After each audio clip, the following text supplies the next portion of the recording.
संसद परिसर में संतों की वेशभूषा पहनकर किए गए विपक्षी सांसदों के प्रदर्शन के विरोध में दिल्ली के जंतर मंतर पर विश्व हिंदू परिषद के बैनर तले संत समाज ने सांकेतिक सद्बुद्धि हवन किया। हवन में बड़ी संख्या में साधु संत शामिल हुए। संतों का कहना है कि संसद परिसर में संतों के वस्त्र पहनकर राजनीतिक नाटक करना धार्मिक भावनाओं को ठेस पहुंचाने वाला है। उनका आरोप है कि इस तरह के प्रदर्शन से संत परंपरा और सनातन आस्था का अपमान हुआ है।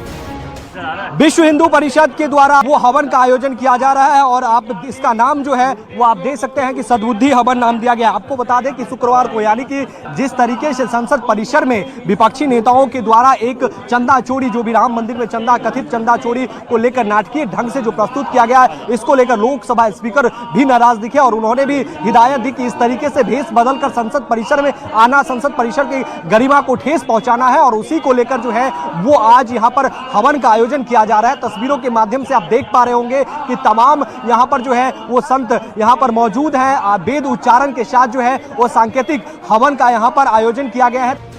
हवन के दौरान संतों ने विपक्षी नेताओं को सद्बुद्धि देने की प्रार्थना की। इस दौरान सांसद पप्पू यादव को लेकर भी नाराजगी जताई गई। संत समाज का आरोप है कि पप्पू यादव ने संतों की वेशभूषा में ये टिप्पणी की कि संत समाज चंदा चोरी करता है, जिससे पूरे संत समाज का अपमान हुआ।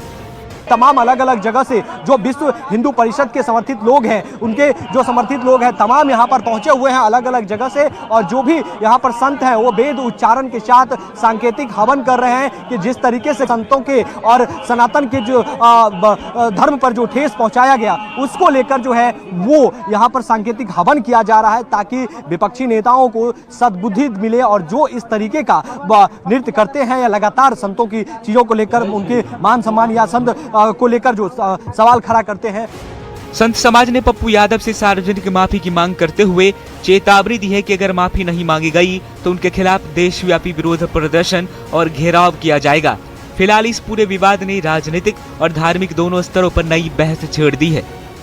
देखिए, सनातन धर्म का अपमान करने का किसी को अधिकार नहीं है। आप और अन्यत्र कोई वस्त्र पहनते तो हमें कोई आपत्ति नहीं है। और इस गलानी को देखते आज हमारे सभी संत समाज ने एकत्रित होकर कहा है कि ये जो आपने गलत कृत्य किया है ये आपको माफीनामा नहीं है। और ऐसे में दिव्यता और भव्यता को प्रदत्त करते हुए मेरा संत समाज में बहुत रोष है। और यहाँ पर जो संत समाज आए हैं, आपके माध्यम से मैं कहना चाहता हूँ कि ये माफी योग्य नहीं है। चाहे पप्पू हो, गप्पू हो, सप्पू हो, कोई भी हो, इस पे उसको माफी मांगना चाहिए, पहली बात। और दूसरी बात, ये संदेश जाना चाहिए कि जीवन में आप कुछ भी करो परंतु गेरुआ वस्त्र को बदनाम करने का किसी को अधिकार नहीं है। जो पप्पू यादव ने सनातन धर्म के साधु संतों का, सन्यासियों का गेरुआ वस्त्र पहन करके जो संतों का सनातन धर्म का अपमान किया है, ये आपत्तिजनक है। हम इसकी घोर निंदा करते हैं। उसके ऊपर हजारों सैकड़ों मुकदमे, भू माफिया, कई तरह के माफिया हैं वो,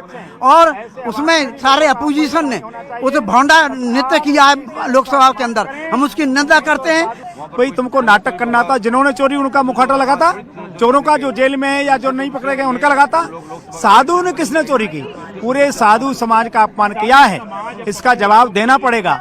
यदि उसने माफी नहीं मांगी तो पूरा हमारे सभी अखाड़े के साधु रोड पर उतरेंगे, जहाँ पप्पू यादव मिलेगा उसका घेराव करेंगे। अब देखना होगा कि संत समाज की माफी की मांग पर विपक्ष और सांसद पप्पू यादव की ओर से क्या प्रतिक्रिया आती है, क्योंकि यह विवाद अब संसद से निकलकर सड़क तक पहुंच चुका है। Bureau report, news 18, Delhi NCR।